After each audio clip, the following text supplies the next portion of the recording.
sorry. Is that better? Okay, sorry about that. I can't hear. So we have a case-demic, we have a scam-demic. We do not have a pandemic.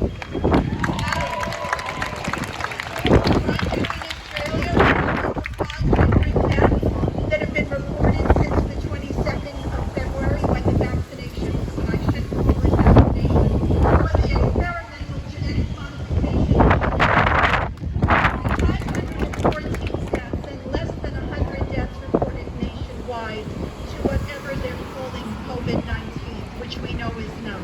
There are people in there who died of old age, there are people in there who died from meningococcal, and there are probably people who died following the injection itself. We don't know because we cannot trust our government to tell us the truth. They are lying through their teeth. And it's got to stop. It's just got to stop. So, and the media too, yes. The media is, actually the government is the tool of the media, unfortunately. We cannot trust many people in government. We can trust people like George Christensen, like Craig Kelly, like Tanya Davies. These are people who are doing the right thing, but there are not enough of them. And right now we're in a situation where, and I'm sorry fellas and ladies, I was raised in New York. You can hear that I don't have an Australian accent, though I've adopted this country and it's adopted me too. When I was little, trouble, find a police officer. They will help you. They had an awful lot of goodwill. Yes. And the behavior of the police, not here, but in Sydney, in Newcastle, and especially in Victoria, has actually burnt most of that goodwill. Now, I'm sure that when the police took their oath of office, they did not take an oath of office to obey illegal orders. Because right now, just about every single order, the mask orders, the separation, all of these things, the PCR testing, you cannot, by law, be ordered to wear a mask. You cannot, by law, be ordered to take a PCR test. And you cannot, by law, be locked in your home for no reason whatsoever. The only legal way in which someone can order you to do any of those things is if they are an authorized biosecurity officer and they have an order signed by a judge based on the fact that they believe that you are infected with something and are ill, and then they can give you that biosecurity order and order you to do something. And at that point, you have 28 days to appeal. They cannot go and say everybody in this area needs to be locked down, everybody in Lismore needs to be locked down because of one case that was run at 45 cycles, so it's definitely a false positive, no doubt about it. Nobody can tell you to do anything. And what we need to do is stop complying. Now, I know that the people here are not complying, but when I go out and I see everybody wearing a mask and everybody terrified to be around everybody else, I think, turn off your damn TV. You don't need to hear that fear porn 24/7. They locked people in their homes and all they had to do was watch the damn TV. You want to cure COVID? Turn off the TV for 7 days straight.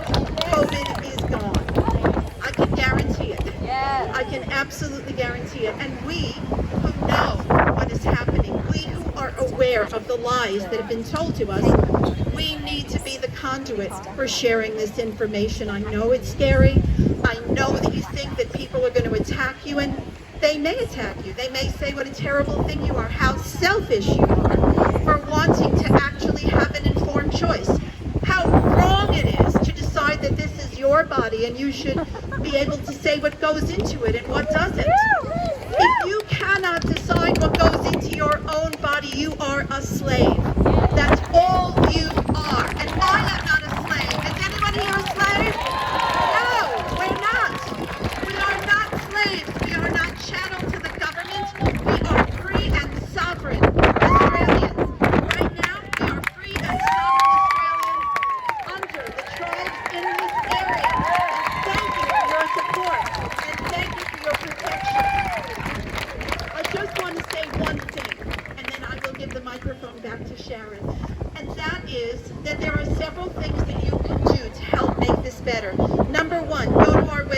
avn.org.au. We have a lot of information, including template letters that you can use if your boss is telling you you need to take this experimental jab. We also have the Vaxxed Bus, which right now is virtual. And if you know of someone who had a reaction or, God forbid, might have died, the family member might have died from the vaccine, ask them to tell their stories. We need their stories. Every day I talk to people whose family members have been killed and injured, and we need to hear their stories on the bus, over the internet, which is what we're doing right now. And the other thing is there is a 1-800 number on our website. There is a 1-800 number on our website which you can use to call the TGA Monday morning. That's the Therapeutic Goods Administration. Your government loves you so much that they have stopped doctors from prescribing one of the therapies that is known to be able to reduce the risk of death and serious problems as a result of upper respiratory tract infections. We already won that battle because I took it off the voice and used it on. Oh, did they? I didn't even... Forget I said that. You don't need to do it. No, do it anyway. Say it. Oh, okay. So I want to thank Sharon and everybody here. No? Okay. I want to thank everyone who came today. You are amazing, and together we're going to win this. We need to be together, we need to be united, and we will win. Thank you so much.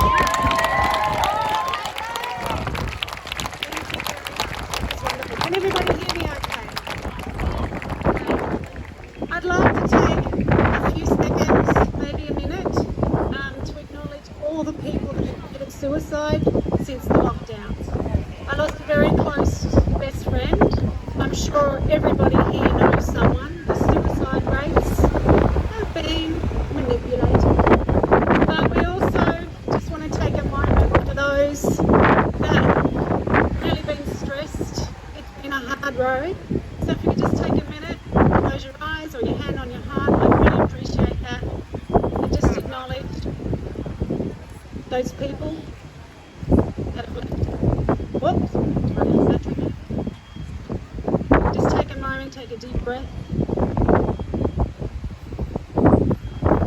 And just a silence for a moment.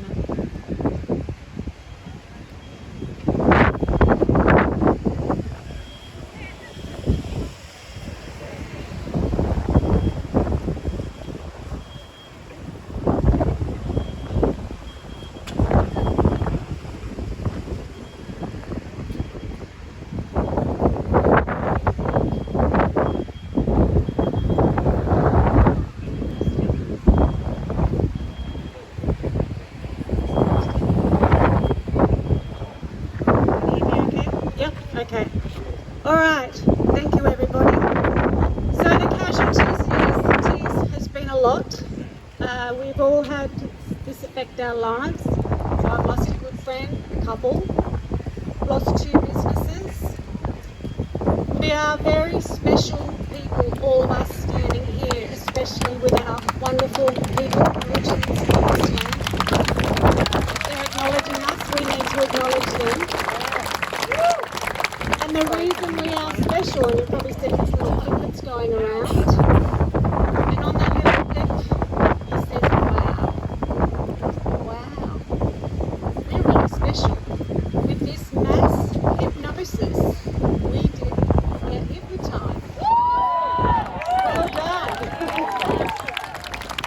On that note, very quickly, I would like to acknowledge that we spend so much time on social media, even though we know that the TV's no good. But with that, we shouldn't be watching the fear porn and all the train wreck that's happening right now. We need to take little steps to get off social media. It lowers us down, it brings us down. Some people even get to the state of, committing suicide because it just does your head in. So take that time and do something for someone else or something else that's going to bring betterment to this world. Yeah. This is the world we live in, right? It's a hospital pretty much where there's a lot of sick people. We all are, including myself.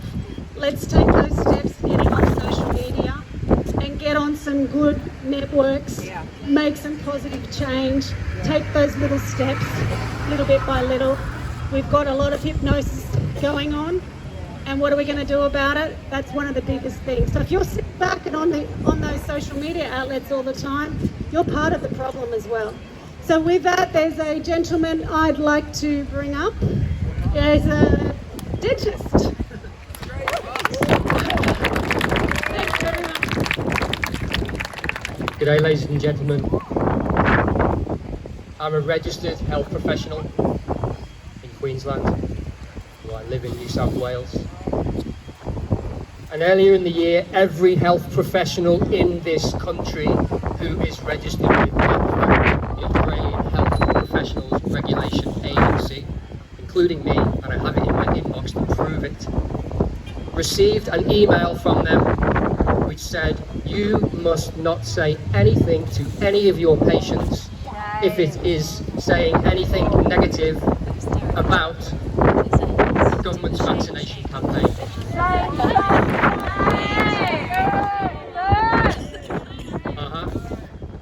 I'm not a medical doctor. I say that here. I'm a doctor before my name, but I'm not a medical doctor. And I don't get involved with vaccination with my patients at all. I'm not here to give you any anti-vaccination messages whatsoever. I can't go to work though because I won't have a vaccination, and that's my personal choice. I can't cross the border. That's my 20-year career gone.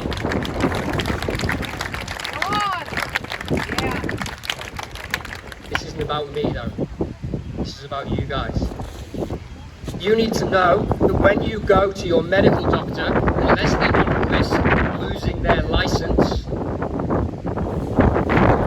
legislative action taken against them, they cannot give you their professional opinion about what they think for your own personal health.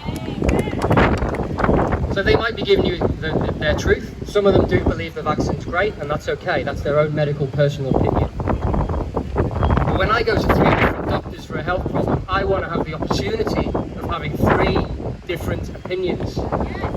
You cannot get that anymore in this country. So you all need to know that. You need to know that. You need to ask questions about why that is. Why the fuck did that happen?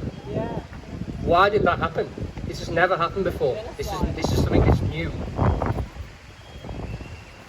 Now the only way to end this is peacefully as far as I'm concerned. And to me, what that looks like is, I do not enter any premises that require me to scan in ever. I do not spend 1 cent of my hard-earned money in any businesses who support those mandates. Those businesses need to start just accepting the fines and not paying them and going to court. And if they all go to court at the same time as each other, the whole fucking thing comes down.